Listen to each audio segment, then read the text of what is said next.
Hello and welcome to Wizards, Warriors, and Words, a fantasy writing advice podcast. My name is Jed Herne, author of Across the Broken Stars, and I'm joined by my co-hosts, starting with Rob. Hi, I'm Rob J. Hayes, author of Spirits of Vengeance, which at this point will have come out last week. It would have been out for a week. Yes. And this is the hardback, and you should all go and get yourself a hardback because it's gorgeous and it has interior artwork, which is very cool. Not that I can find some of the. Oh, there we go. There we go. Rob's just holding up an interior artwork page from the book for our podcast listeners. If you're listening on the podcast, go check out the YouTube channel for the video version of this. Looks amazing, Rob. Looks really good.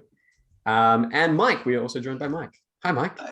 Michael R. Fletcher, author of the Manifest Delusions series, the Obsidian Path series, the City of Sacrifice series, and one or two random strange books that nobody reads. Such as the Millennial Manifesto. Yeah. Oh, yeah. Seriously, like 3 people read that. That's your equivalent of Rob's drones book. Yeah. Or even Ghosts of Tomorrow. No one really reads that anymore. I got one like that. I've got It Takes a Thief to Catch a Sunrise, which is my steampunk heist romance thing, which about 5 people have read it. Dude, that looks like it's custom made for everything I'm interested in. Like, does that have like airships in and stuff? It's the same. Yeah, airships. There's thieves. It's sort of set in like a French sort of setting.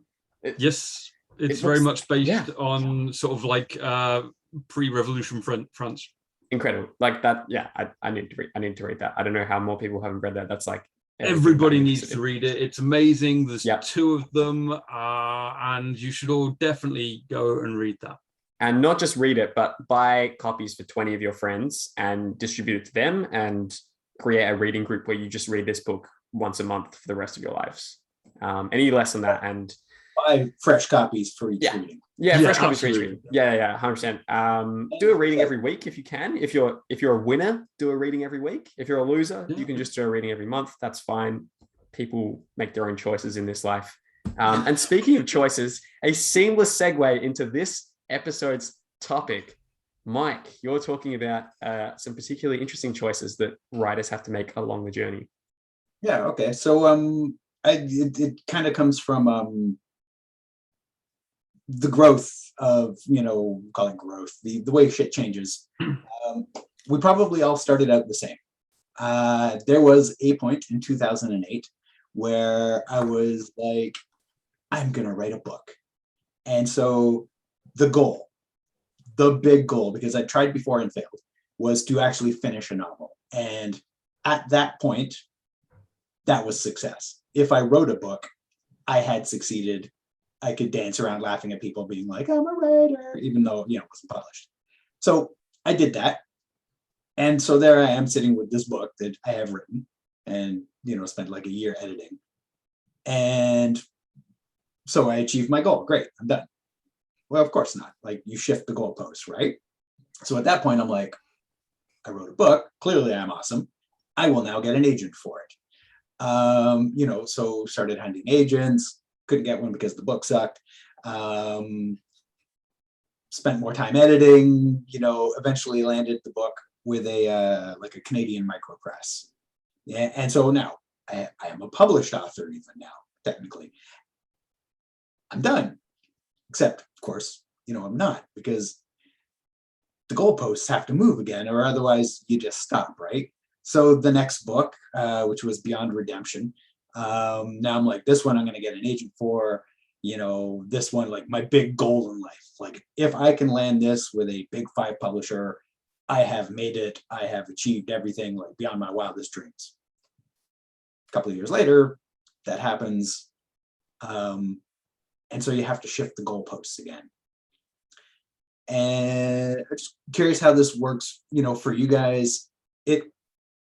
I think that shifting of the goalposts that can continually sort of, like, no matter how successful you are, I mean, there's always someone more successful, right?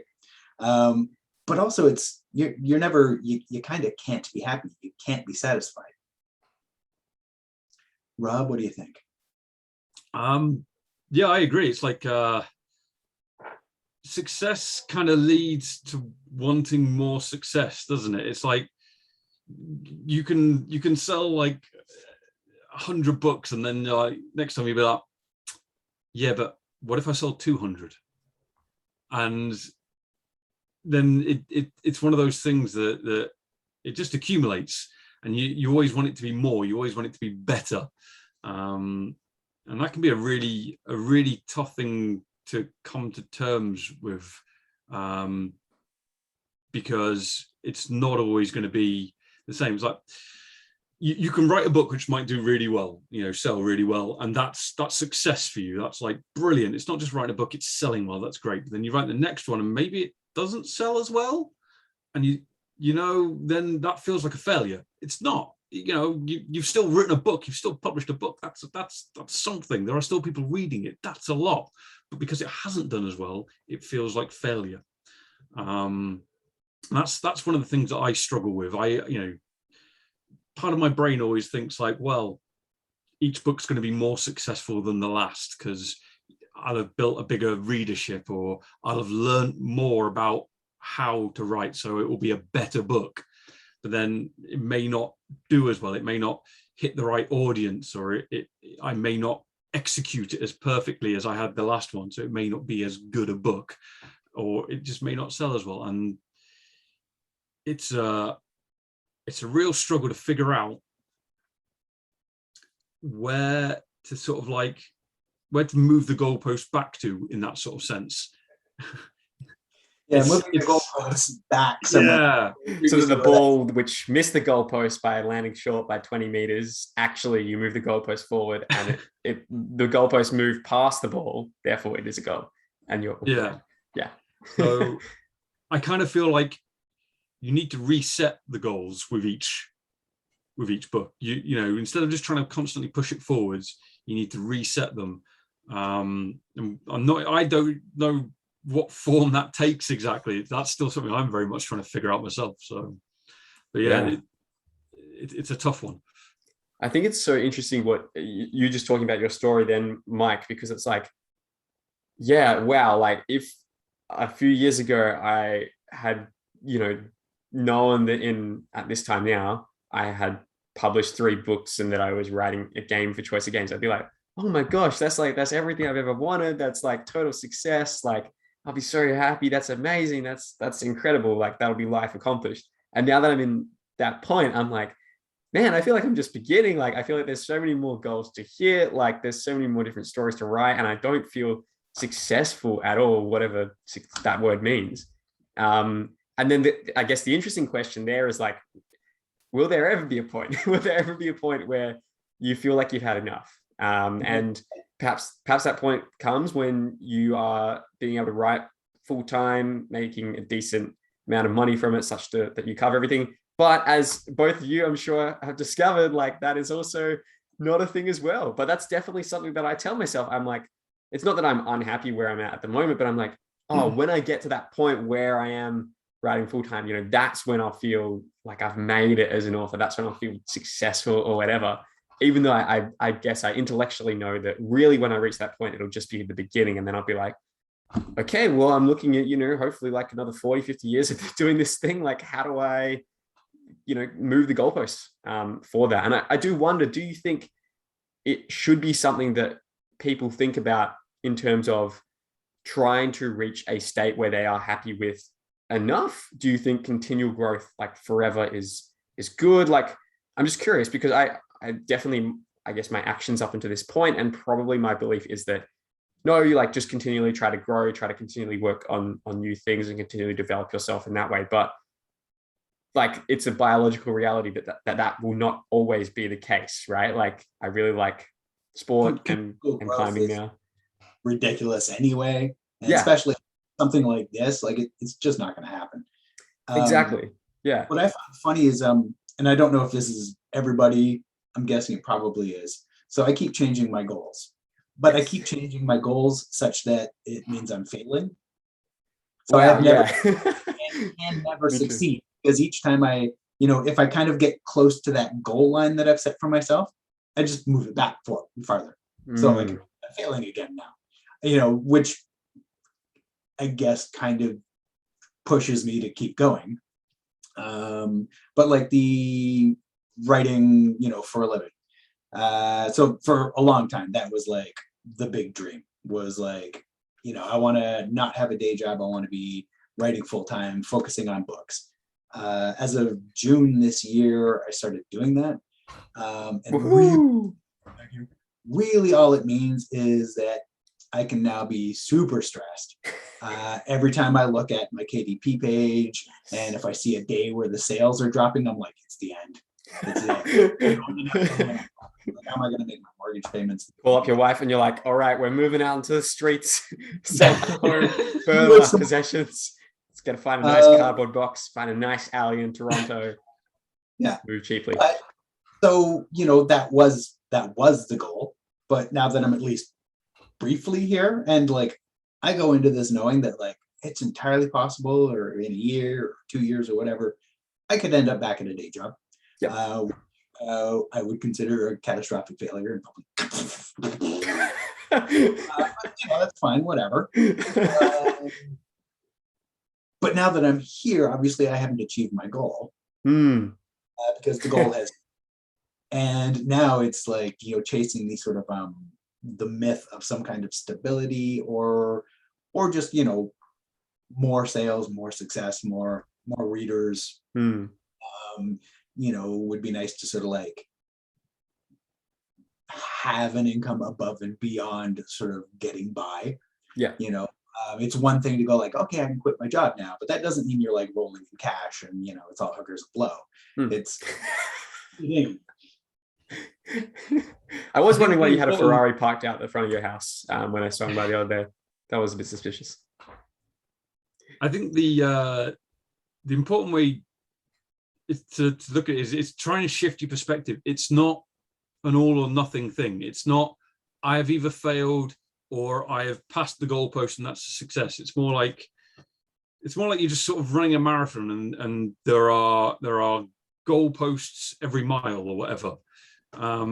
So it's good to set yourself goals, but then don't move that goal when you hit it. Past that goal, celebrate the fuck out of that goal, but then see that there's another goal further on as well. So like, then you start running towards that goal. I'm using running as an analogy because I've been running and I hate it. Hey. So yeah, I think that I think that's the way to do it.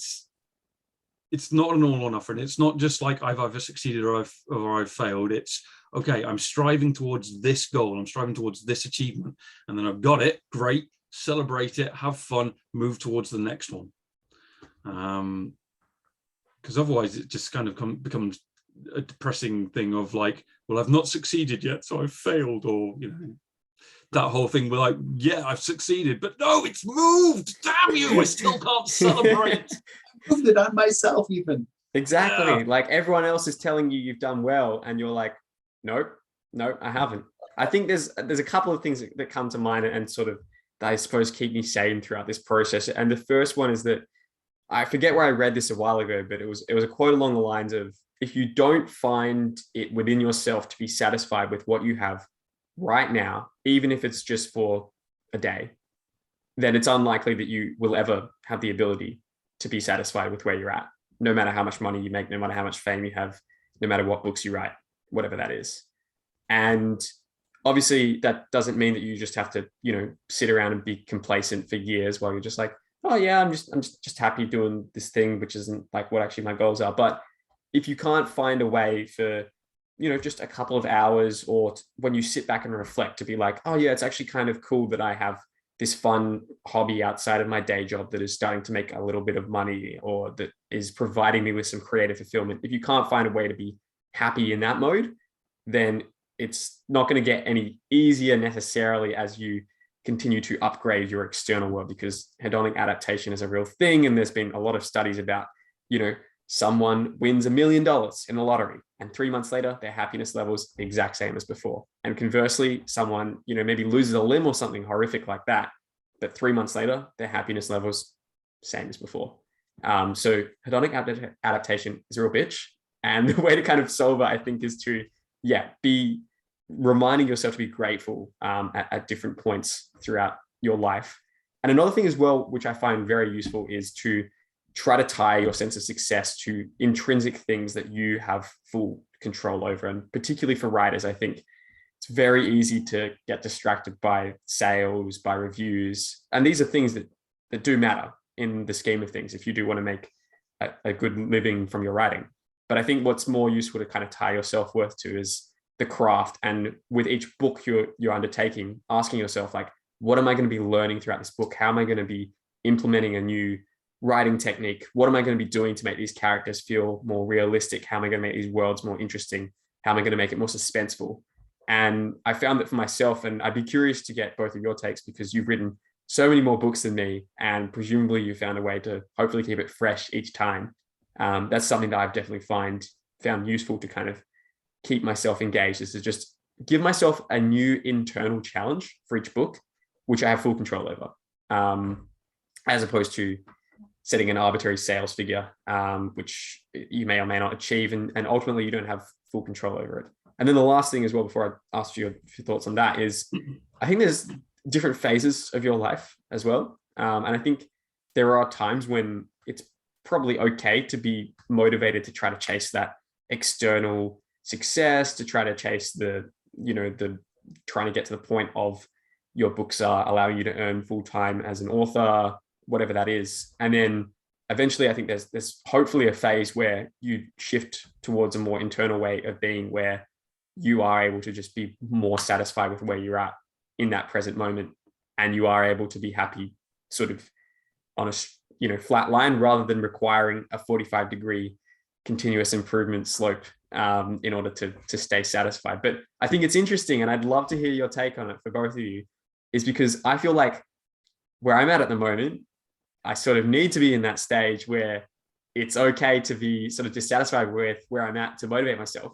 But I feel like both of you are in the stage where you should focus more on trying to be satisfied with where you're at, because you seem. I was waiting for this fucking burn. This whole Jed's like, I'm just at the beginning of my career. I can go anywhere. And you guys in the twilight.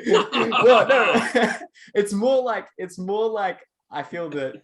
Well, and this is what's curious, right? It's because maybe you feel like, I feel like I'm at a point where it's not useful for me to be content with where I'm at with my writing. I feel for you guys, it is useful for you to try to be content with where you're at with your writing. But I'm sure you guys probably look at the big authors. You probably look at the Abercrombies or the Martins or whatever, and you're like, no.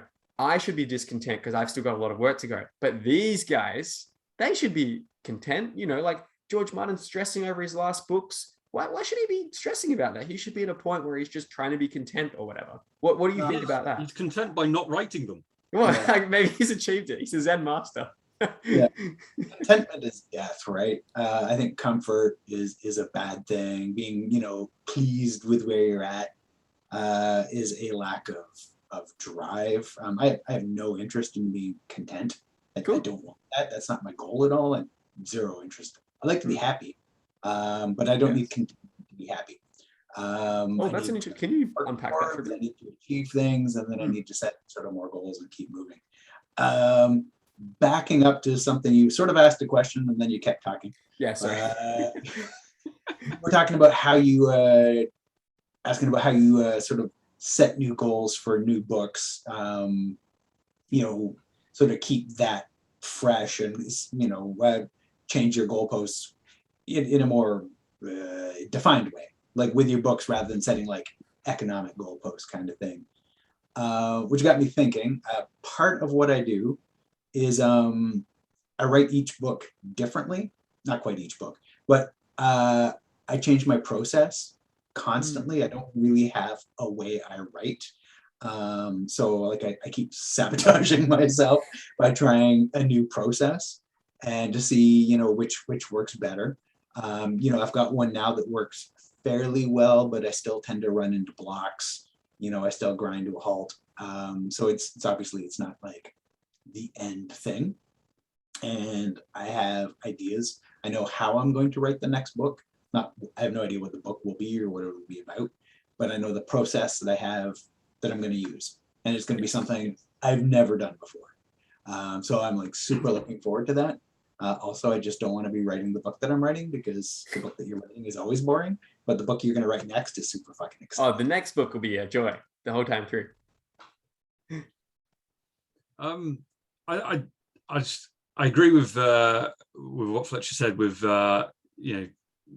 content is like stagnation, isn't it? It's like I would love to be content with my sales, but I would never love to be content with my writing, because agree. I always want to strive to be better, to get better, to improve. So I think that's the thing for me. As I say, love to be content with my sales to the point where it's like, hey, I'm selling enough books that I don't have to worry about the next paycheck, or I can just, hey, I want to buy a new bottle of whiskey, I'll just buy it. That sort of contentment with sales, great, perfect. But I've never been big on the whole sort of like I must make money sort of thing. But yeah, for writing, definitely always striving to improve. And I think if you're ever content with like, hey, my writing is absolutely fine, blah blah blah, that's it, well, you're no longer improving, are you?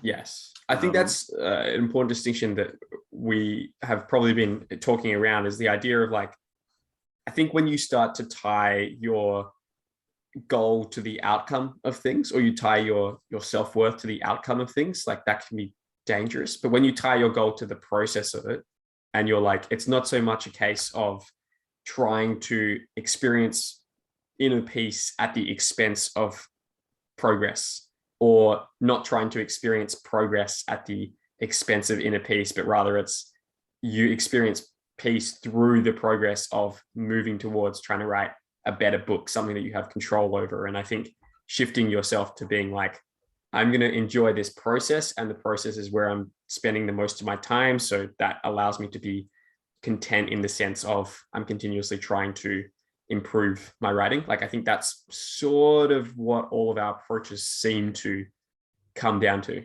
or at least where we would like it to be. Do you guys think that's accurate? No, sorry, I stopped listening. Already thinking about that next book. He can't be content and peaceful in the moment, and it's hurting him. Yeah. Weird. Like, I like writing. I love writing. I love the process. I love the shitty times, even. Shitty. Like we were talking in between recordings there, Jed and I. Last week I hit a wall with the book I'm working on. Like, ground me to a halt. Didn't know where to go next. Like, just lost the plot, lost the story, lost the character motivations, which was the big problem, because I was like, what the fuck why are they here? What do they want? And I couldn't.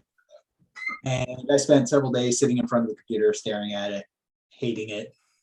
And then I fucked off. I went for walks, ran errands, did all sorts of other shit for a week. Came back yesterday, sat down in front of the computer and was like, fuck yes, I know what's going on. And boom, banged out, like plotted the next 5 chapters for effortlessly. It fell out of me. I love that too. But to get that, I have to smash into the wall and stare at my computer with nothing but loathing for 3 days first. Yeah, it feels fantastic, doesn't it? It is an awesome feeling.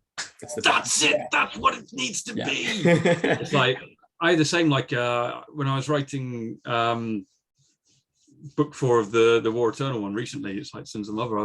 I got to the point where I was like, it was getting harder and harder to keep going. And it just felt like, sort of wading through water that was getting just more and more like oil, to the point where I was like, ah! And it was, eventually I just sort of thought, where I'm going with it isn't right. At some point I got off track and I went down the wrong path, and it's just, this is not where I want it to be. And I ended up deleting like a third of what I had written, which was like 20,000 words. Ouch. It was just like, I figured out where it had gone wrong, and I just went, scrap that, everything that's gone on after that point where it went wrong, scrap that, and then just start again from there. And it was so good, because it was just like the story just started flowing again, and it felt so good. I think those are the most satisfying times, when you're like, man, maybe I should give up this writing thing, this is so hard, this book is a mess. And then a couple of hours, couple of days, maybe even a couple of weeks later, you get that breakthrough. And it's almost like those moments of challenge are, you're running with like an elastic band holding you back, and it's like getting really, really hard, and you feel like you're just not making any progress, but then it just snaps back and sends you flinging into the air. and it's just utter ecstasy when you get those moments of overcoming challenges. And I think that's probably a good point, is like, ultimately life is not about, or at least in my opinion, it's not about just having comfort. It's about like finding challenges and interesting problems that you enjoy working towards, and solving them is incredibly satisfying. And that's why, it's not a case, I suppose, of just trying to find contentment in a sense, but it's more about like, what are the problems that you're willing to embrace? And writing is good because there will always be problems that you will have to face, and it'll be very satisfying to overcome them. Well, think of it like this way: like if you were a character in a book and you were comfortable, there wouldn't really be a story, would there? No, they would be deleted, like what Rob did for his hey, 20,000 words. His Fitz chilling in his home for 200 pages. That's a bit of a dig, but tell you what, I love Robin Hobb's books, all of them. But no, like, there isn't a story if the character is comfortable and not doing anything. There's a story when the character has a challenge to face up to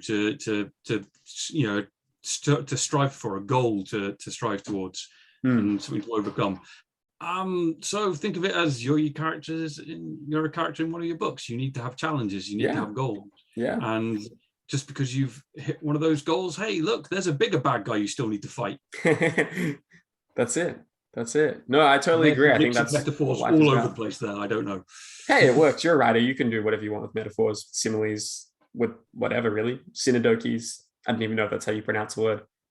Yeah, this is a cool topic, Mike. I'm glad you brought this up, because this is useful, I think, for writers at any stage of the journey, to know, first of all, that you're not going to just be satisfied once you have a published book, or you finish a book, or you are making a full-time living from it. And instead, finding out at an early stage in the process that you have to find another way to get satisfaction that does not come from external things. And that is most likely going to be from embracing the challenge of writing, trying to improve your craft, focusing on the intrinsic things that you control. And I think the earlier that people get that into their heads, the better their life will be, and the better their stories should be as well.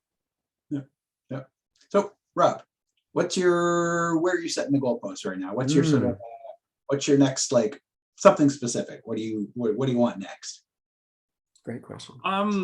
Right now I want to finish the book that I'm writing, so I can start the book that I want to write. That's not really what you're asking. But I totally relate.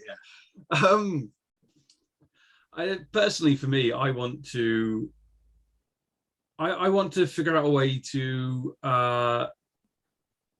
go deeper into the characterization. It's like I'm very good at characterization, but there are things that I'm not so good at. My prose maybe not the best, and I'd love to improve that. But there's also, I tend to try and be very subtle with character thoughts and emotion, and try to have it inferred rather than spelled out. But I don't necessarily think I am 100% successful with that. So I'd like to, that's sort of my goal at the moment, to try and learn how to be better at the sort of like the character thoughts, the inner workings, without going into monologues and stuff. So it's very much improving my craft at the moment. Also selling more books. Give him your money, guys. Give him your money. Don't even ask for books. Just flick it his way directly. Get Rob's PayPal. Just flick it there. Doesn't matter about that. Just throw money. Just throw it at him. Yeah.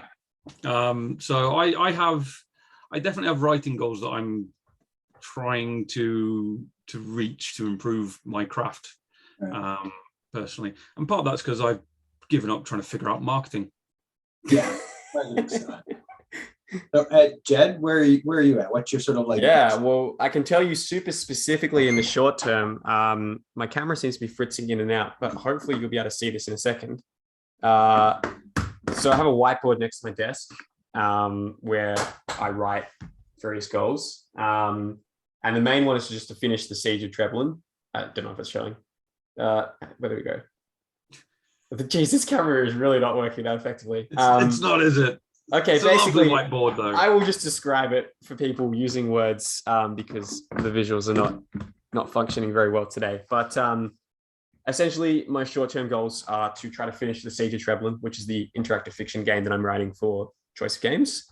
Ideally, I want that first draft. It was supposed to be done about 12 days ago. That was my self-appointed goal for it. Editorial deadline is not for another month, but I would like to get it finished by, I think, 2 weeks from now. I think I mentioned this to you off air, Mike, but it's about 200,000 words long, probably 220,000 words long. So it's the biggest thing I've ever written. It's been a real mammoth task, but it's also been super enjoyable for pretty much all of the process.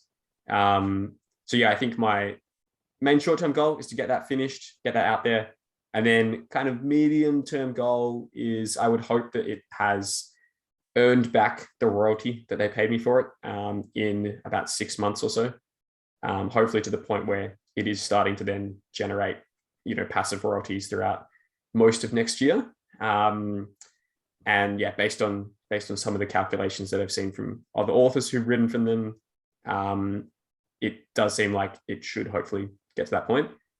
So yeah, that's probably my major goal, because I could very much see myself getting to the point where if this game is successful, I could potentially quit the day job from it and write 2 of these a year, and then kind of build up a bit of a reservoir of various Choice of Game stories.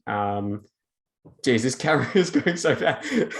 Hold on, let me switch this other one. It just keeps going. You podcast listeners won't get this, but I will change this so it's not working. USB video. So is that your career goal at the moment, is to move more towards sort of like gaming rather than like full books? Yeah, I mean, I like both. I think if I could 100% make money from the books, I would prefer that pathway. But the gaming has been really fun as well, and also has been the most lucrative out of any of the projects I've done so far. So I could very much envision myself, kind of transitioning to a thing where I treat the game writing as my sort of day job in a sense, and it's still writing, so it's not really a day job at all. And then on the side is when I would write the prose books, and then hopefully build the prose books up to the point where they are, able to replace the other thing if I want. Alternatively, I am probably going to be publishing a novel or potentially 2 novels in between when the Siege of Treblinka releases, and if I do decide to write another one of these stories, another one of these games in the future, and then depending on how that goes, I might go down that pathway. But yeah, the Siege of Treblinka stuff has been it's been really good money. It's been really fun. I've really enjoyed the process. It's been a lot slower than my normal writing, but I do think it will create something that has a lot of longevity to it. Just because from like a business sense, it's by a company that's been around for about 14 years, and they've only produced about 100 games on their app in that time. So I'm already going to have like 1% of their market space on their app, basically. And yeah, based on sales figures for some other games on there, feeling quite optimistic. Yeah, so look, we'll see how it goes. This is all very dependent on how the Siege of Treblinka sells. It could be a bomb, and then in that case, I probably won't get invited back to write any more games for them in the future. Or ideally, it does quite well to the point where, I could conceivably do this, and then also have more time for writing. And then another random goal out there, just to throw another random one out, which it's not so much random, but it's a bit of a weird one, is the Australian government runs artist grants where you can spend 4 months on an Antarctican research station, and then produce a work of art about it. So one of my potential things that I might try next year is to apply for that and to pitch them an interactive fiction game where you are on some sort of Antarctican base. And it will be based off my experiences of actually living. Okay, I hope we're still doing the podcast and you can do one from Antarctica. Absolutely, man. Absolutely. It'll be the coldest podcast ever. Yeah, so the person least ready to sort of deal with the cold. Yeah, exactly. The man who has to wear 8 layers of clothing in like 0 degrees Celsius just to survive. Shorts weather. Yeah, exactly. Yeah, so I'll come back from that with all of my fingers frostbitten off, but it'll be worth it for this. That's right, you can type with your nose. Or dictation, alternatively. I mean, sure, if you want to wuss out. Yeah, that's it. Yeah, so that was very rambly, but that's sort of where I'm at the moment. Yeah, I do feel excited about the prospect of where the game will end up, just because that's been good fun, and it does seem like there's a good market for it as well. So yeah, we'll see how that goes. Cool. Nice. Awesome. All right. Do we have any last thoughts before we wrap up? No, I think we covered it. Cool. So as we close out this episode, I mentioned this in our previous episode last week, but I've started a new writing advice newsletter called Writing Advice Wednesday. It's totally free. Essentially, each edition takes less than 2 minutes to read, and it just has 3 ideas from myself, 2 quotes from other people, and then 1 question for you to ponder for that week. And you can sign up for free by going to jedhearn.com/Wednesday. The link to that is in the show notes down below. Big thank you to our patrons as well, especially our high tier patron, Daniel Henderson. Thank you everybody for listening or watching. Also get Spirits of Vengeance if you haven't gotten it already. It came out 6 days ago, and yeah, has an amazing looking cover with Felix Ortiz artwork. Good smell, Rob says. Oh yeah, smells good. That's the main reason why you should buy a book. Yeah, thanks everyone for listening or watching, and we will see you next time. Bye everybody. See ya.